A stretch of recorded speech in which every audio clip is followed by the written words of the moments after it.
Assalamualaikum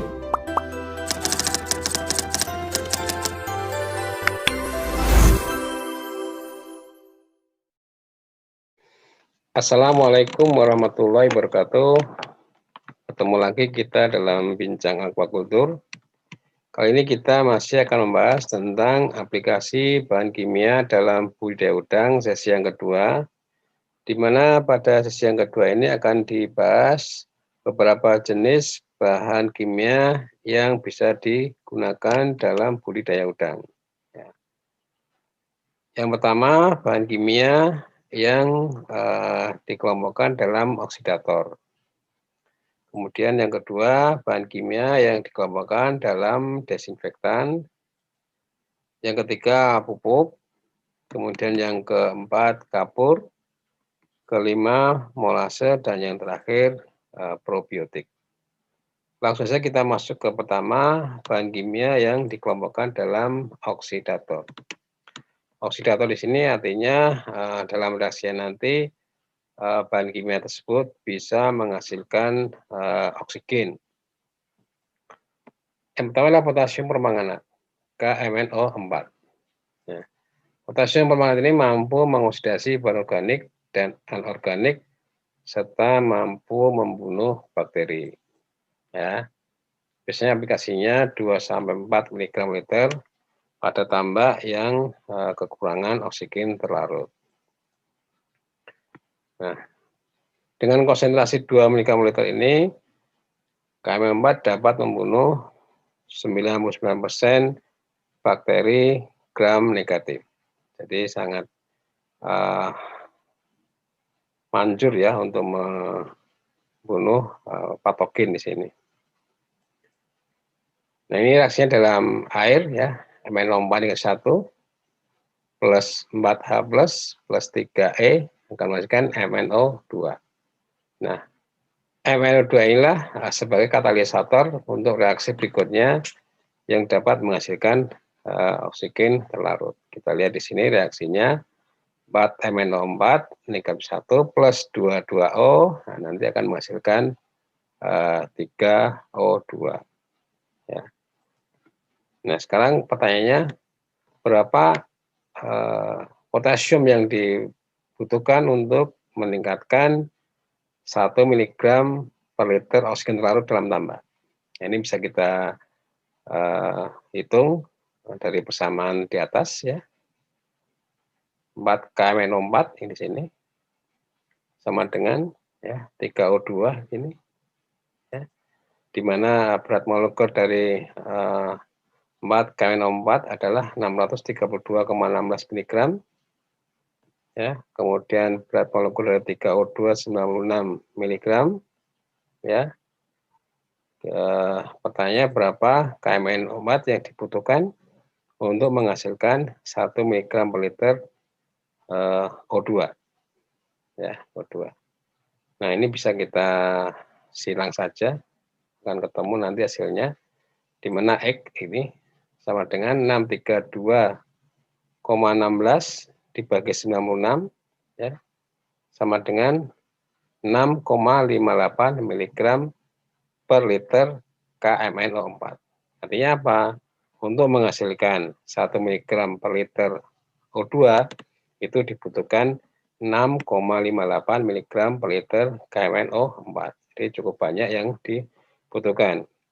Sehingga biasanya KMNO4 memang jarang digunakan oleh petambak untuk meningkatkan kandungan oksigen terlarut. Biasanya yang digunakan untuk menekan bakteri patogen. Ya. Kemudian yang kedua adalah peroksida, H2O2. Ini termasuk oksidator kuat, ya. Dia mengandung 50% bahan aktif. Nah, peroksida ini biasanya digunakan dalam bidang perikanan, baik dalam budidaya perairan, ya, tambak udang atau tambak ikan, maupun untuk transportasi benih. Ya. Nah, ini reaksinya bisa kita lihat di sini, kenapa dia bisa menghasilkan oksigen terlarut. Ya. 2H2O2, dia akan menghasilkan 2H2O dan O2 di sini. Inilah peroksida. Ya. Kemudian yang kelompok yang kedua adalah desinfektan. Ya, desinfektan ini ada cukup banyak bahan kimia yang biasa digunakan sebagai desinfektan. Yang pertama yang biasa kita gunakan adalah kapolit atau kalsium hipoklorit. Ya. Kalsium hipoklorit. Rumus kimia adalah CaOCl2. Ya, CaOCl2. Ya. Dalam air, kaporitnya akan terhidrolisis dan membentuk klor bebas aktif dengan reaksi seperti di bawah ini. CaOCl2 plus 2H2O menjadi 2HOCl plus CaOH 2 kali. Ya, di mana HOCl ini maupun OCl adalah senyawa aktif, bahan aktif yang bisa membunuh ikan, bakteri maupun fitoplankton. Ya, inilah senyawa aktifnya. Ya.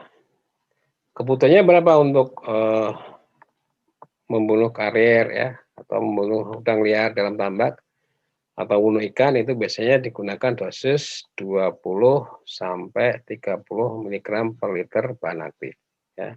Di sini menggunakan bahan aktif karena kapolit itu kandungannya ada yang 60%, ada yang 60%, dan mungkin ada yang lebih tinggi lagi. Sehingga yang perlu menjadi acuan adalah 20 sampai 30 mg bahan aktif. Gitu ya. Nah, residu kapolitnya akan hilang biasanya dalam waktu 48 jam atau 2 hari. Ya, 2 hari biasanya residunya akan sudah hilang.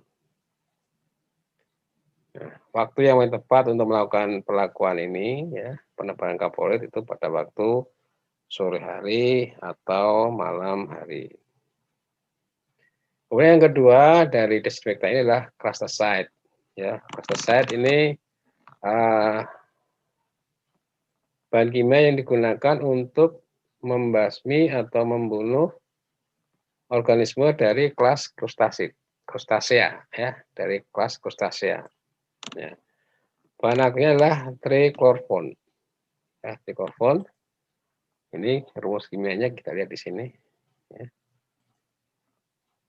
Mekanisme kerjanya yang penting menghambat enzim kolinesterase. Ya, kolinesterase ini sehingga ketika dia terhambat maka organisme tersebut akan mati. Ya. Nah, bahan kimia ini, krustaside ini efektif pada kisaran salinitas yang luas. Ya, salinitas yang luas. Tidak ada pengaruh terhadap fitoplankton sampai konsentrasi 10 mg per liter. Ya. Namun pada zooplankton dia ada pengaruhnya ya, bisa menurunkan populasi zooplankton. Tidak ada pengaruh terhadap keong atau mussel sampai konsentrasi 1 mg per liter. Ya, nah, kemudian dosis atau konsentrasi yang dianjurkan 0,3 sampai 0,5 mg per liter. Nah, ini sekarang ini di pasaran memang banyak turunannya, banyak variannya dengan dosis yang berbeda-beda. Jadi kalau kita mau mengaplikasikan ya bahan krustaside atau turunannya nanti kita lihat petunjuk penggunanya pada biasanya pada bungkus dari bahan kimia tersebut atau krustaside tersebut itu yang jadi acuan untuk pelakuan. Ya. Konsentrasi 0,1 mg per liter krustaside tadi hilang setelah 5 sampai 7 hari. Jadi setelah 7 hari gitu ya, itu udang ya biasanya sudah tidak sudah bisa kita tebar di situ. Ya. Tapi biasanya untuk lebih amannya memang dari perlakuan pertama ini sampai penebalan benur itu biasanya memakan waktu sekitar 14 hari sambil menunggu fitoplankton tumbuh dengan baik. Berikutnya adalah saponin. Ya, saponin. Kalau tadi Kraftsat tadi khusus untuk membunuh, membasmi jenis udang-udangan ya, termasuk udang kemudian kepiting gitu ya. Nah, sapon ini khusus untuk membunuh atau membasmi ikan atau organisme air yang berdarah merah ya, memiliki hemoglobin. Saponin acid cake merupakan glikosidase plant yang mengandung spogenin dan gula. Mengandung bahan aktif 5-7%. Ya. Diambil dari biji teh dan memiliki rasa pahit. Bersifat racun terhadap ikan ya tadi ya, dan semua hewan air yang mengandung hemoglobin, tetapi tidak beracun bagi manusia dan krustase. Ya, jadi ketika kita melakukan saponin itu tidak menyebabkan kematian pada udang ya, di situ. Beberapa hal yang memengaruhi daya racun dari saponin ya, di sini lamanya waktu pelarutan. Ya, semakin lama daya racunnya semakin berkurang. Ya. Bahkan kalau lebih dari 2 hari maka saponin sudah tidak memiliki sifat racun ya dan berubah menjadi pupuk nantinya. Kemudian salinitas ya, semakin tinggi salinitas daya racunnya semakin efektif ya. Temperatur dan pH semakin tinggi temperatur dan pH maka semakin meningkat daya racunnya. Yang keempat, ukuran ikan ya. Semakin kecil ukuran ikan, maka akan semakin efektif daya racunnya. Ya, semakin manjur digunakan untuk ikan-ikan yang kecil. Makanya dalam pemasukan air nanti diusahakan untuk dipasang streaming agar ikan-ikan yang besar itu tidak masuk ke dalam tambak. Nah, sekarang dosnya berapa? Dosnya biasanya yang digunakan adalah 10 sampai 15 mg per liter ya. Metodenya bagaimana? Ya ditebar langsung atau direndam selama 6 sampai 8 jam baru ditebar. Ya, jangan terlalu lama, ini maksimal 8 jam ya. Karena kalau lebih dari itu nanti khawatirnya daya racunnya akan semakin berkurang ya. Nah, kegunaan lainnya sebagai pupuk organik dalam bentuk fermentasi. Ya, ini kalau sudah direndam lebih dari 2 hari atau 48 jam, maka dia akan menjadi pupuk fermentasi. Efek samping dari penggunaan sabun ini antara lain turunnya oksigen terlarut dan ya udang mengalami stres. Ya. Sehingga apa? Ketika kita pelakuan kita harus lihat kondisi udang kita.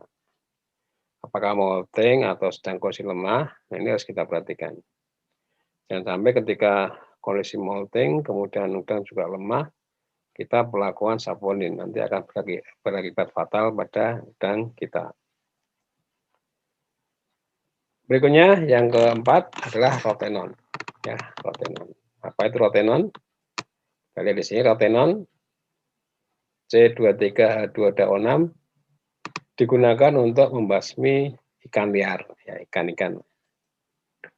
Berasal dari tumbuh-tumbuhan antara lain Deris elliptica dan Oncocarpus. Akar tersebut dikeringkan dan dibuat serbuk serta dalam bentuk cairan. Ya, ada dalam bentuk serbuk, ada pula dalam bentuk cairan. Ya. Rotenon mempengaruhi aspirasi ikan dan sangat beracun bagi ikan dengan konsentrasi yang rendah. Berapa konsentrasinya? Ya, 0,05 sampai 2 mg per liter sudah dapat membunuh ikan. Jadi ini cukup manjur juga bahan ini ya. Berikutnya adalah formalin. Ya, formalin ini juga ternyata memang sering juga digunakan dalam budidaya udang ya. Merupakan suatu organ yang berwarna bening, beraroma keras dan tidak stabil, terdiri dari formaldehid 37% dan metanol 10 sampai 15%. Ya, formalin akan terdekomposisi jika suhu naik dengan membentuk endapan keruh. Ya, reaksi dengan oksigen larut dalam air akan kita lihat seperti sini ya. Jadi dia bereaksi ini akan membutuhkan oksigen ya. Ini membentuk asam formik. Ya. Makanya nanti dalam perlakuan ini ya, biasanya oksigen terlarut akan turun. Sehingga perlu ada biasanya ada pergantian air untuk mengantisipasi kondisi yang tidak diinginkan. Ya, formalin dapat digunakan untuk membunuh bakteri dan protozoa dengan konsentrasi 25 mg per liter serta dapat menurunkan total bacteria count maupun total vibrio count (TVC). Nah, dampak dari pemakaian formalin ini tadi ya reaksinya DO akan turun ya, dia akan turun dan plankton juga mengalami kematian. Ya. Nah, dalam budidaya udang biasanya digunakan untuk udang windu terutama ya, ketika terjadi udang lumutan itu dengan aplikasi formalin ini bisa membersihkan tubuh udang. Biasanya seperti itu ya, ketika kita aplikasi formalin ini udang windunya yang tadi dia nafsu makan turun, dengan aplikasi ini ada kecenderungan dia akan naik nafsu makannya. Nah, dan juga di hatchery itu digunakan untuk stress test ya, untuk menguji SR dari benur ya, itu dengan stress test konsentrasi 100 mg per liter. Desinfektan berikutnya adalah kuprisulfat atau CuSO4. Ya. Kuprisulfat merupakan algaecide ya, dia membasmi lumut atau algae. Dosisnya berapa? Dosisnya itu adalah 2 mg per liter. Ya.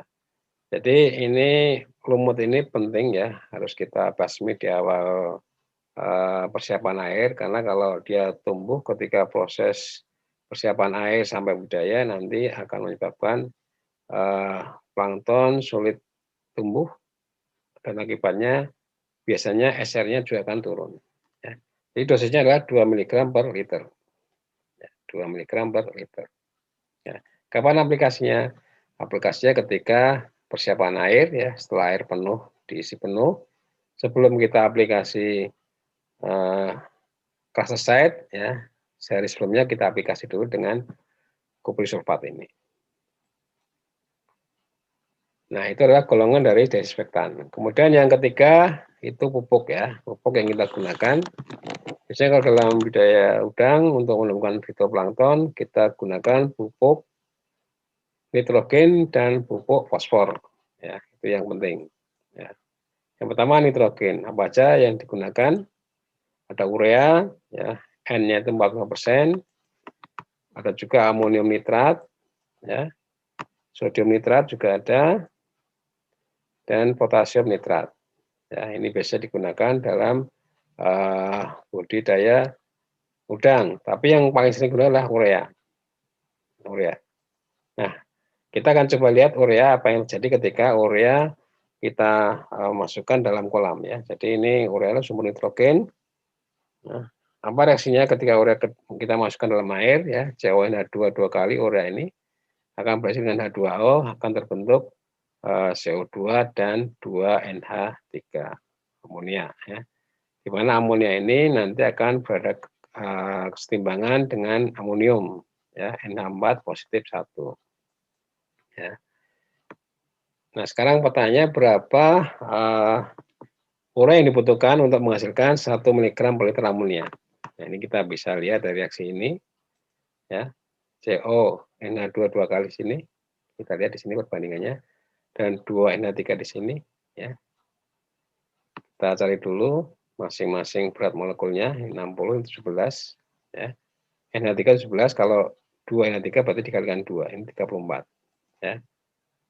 Nah, untuk mencari berapa urea yang dibutuhkan untuk menghasilkan 1 mg per liter amonia, Nah, ini disilang saja, disilang.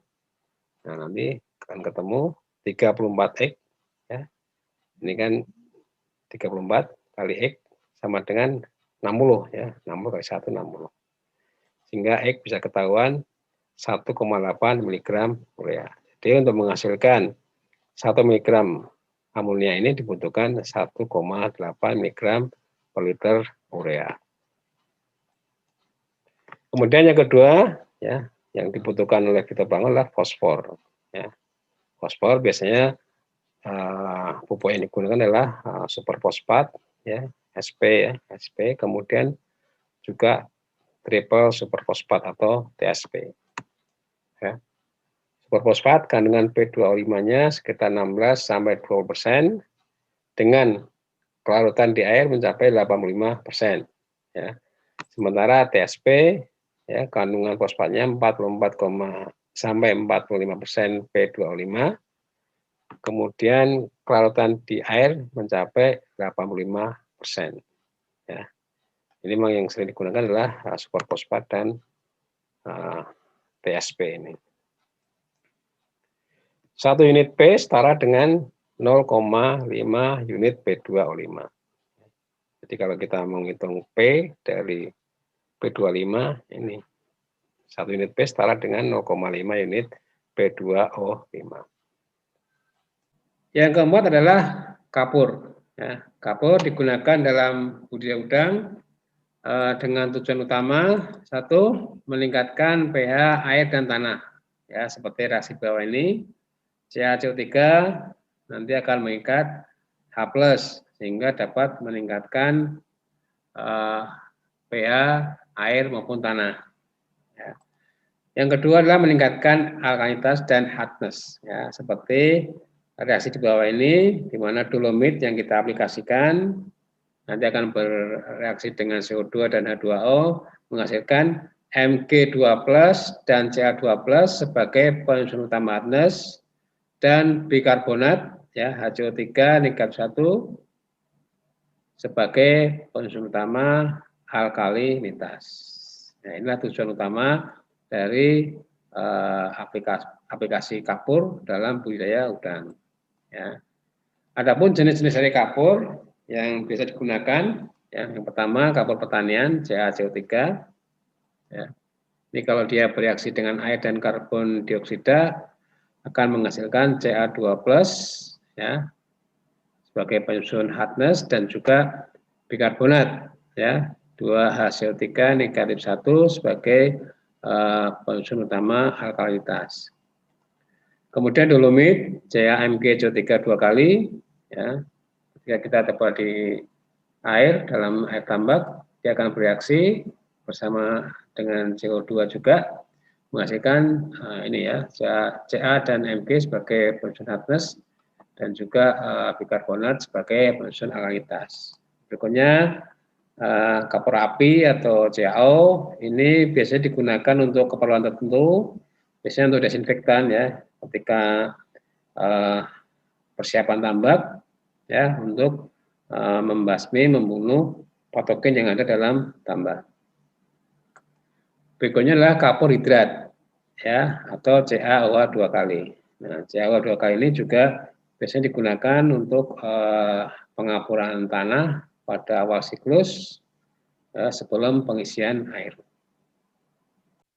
Berikutnya adalah molase. Ya, molase juga kadang digunakan oleh petambak dengan beberapa tujuan. Nah, di sini akan saya sebutkan dua tujuannya yang berhubungan dengan manajemen kualitas air. Ya. Ya. Kita lihat dulu reaksinya. Ya, yang reaksi di sini. Ini adalah reaksi ketika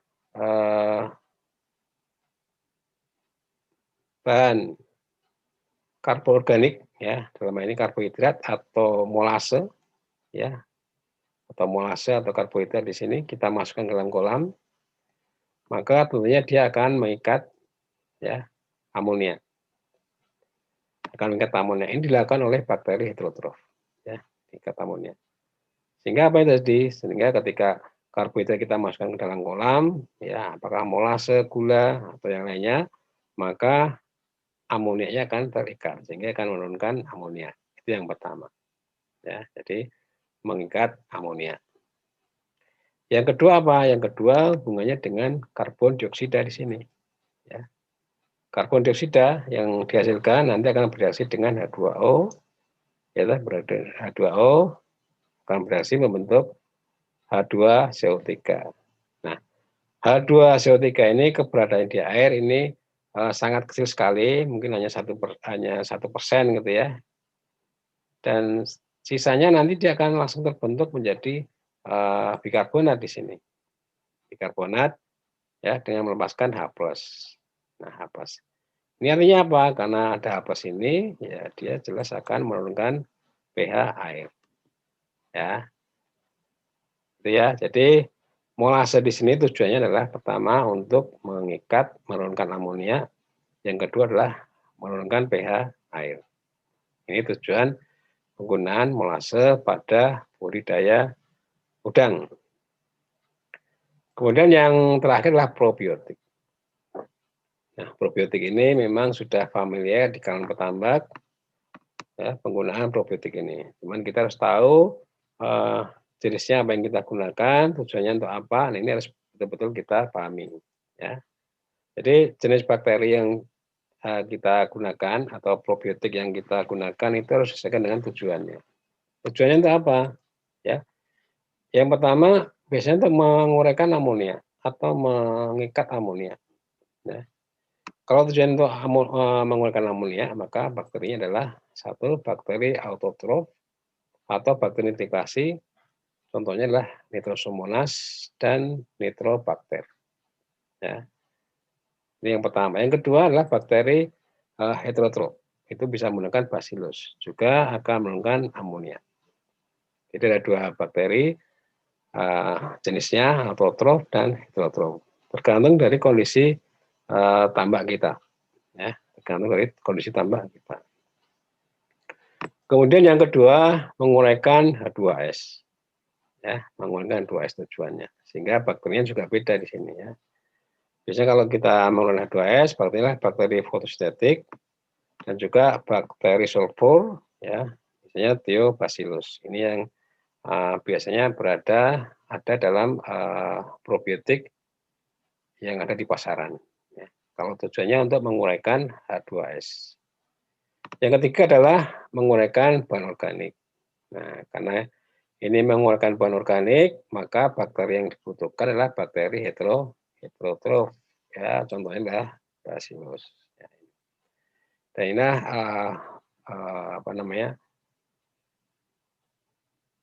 tujuan dari penggunaan probiotik, ya, dan nanti harus disesuaikan dengan bakteri yang kita butuhkan. Ya. Gitu. Jadi itu yang bisa saya sampaikan untuk bahan-bahan kimia yang digunakan pada budidaya udang, pada pembahasan sesi yang kedua aplikasi bahan kimia untuk budidaya udang ini. Kalau ada kekurangannya kami mohon maaf. Saya akhiri. Wassalamualaikum warahmatullahi wabarakatuh.